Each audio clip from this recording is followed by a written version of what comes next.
Welcome to Zwide Media. If you're new to this channel, please subscribe. Don't forget to like, comment, and share. Here's a new video for today.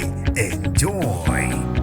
Bakala ukuthi sebekhathele yinkemane abaculi noma amaciko aseningizimu Afrika khetha ukuthi ke ebhekane ngqo ngeziqu zamehlo ke nomongameli waseningizimu Afrika. Bakala ukuthi ke akabavulele nabo intuba bekwazi phela ukuthi ke beperforme kuvulwe ke imicimbi u70%. Sanibonani nginibingelele ngiphinde nginamukele kuphina kuphi la nibola khona le video manga oqala usijonele likhasi wamulekile igama lami usibonga konke wakandwande mawuthanda ke ungangibiza intatheli ka YouTube.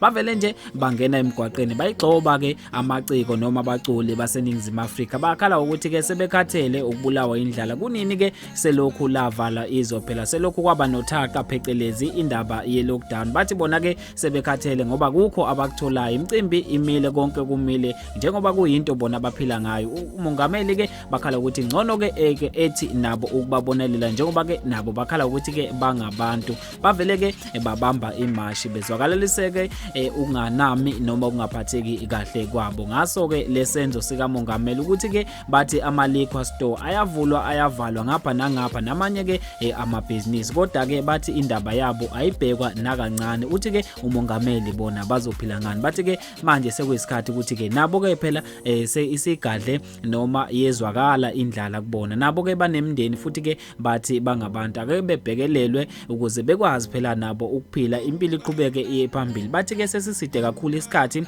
kungenzeki lutho empilweni zabo bacela ukuthi ke umongameli eke ebavulele intuba nje noma ke u70% wecapacity phecelezi izinga labantu abangakhona ukuattenda lawo ma event ukuze bekwazi ke ukuqhubeka nempilo njengokujwayelekile kanti ke mina ngintatheli ka YouTube sengiphuma kanje ake ngizwe ukuthi ke ngabe kuthini ukuphawula kwakho ukhona lapha kwi comment section siphinde ke sibambane evidweni elandelayo ngizwe ukuthi ke ngabe wena uthini ngalolu daba.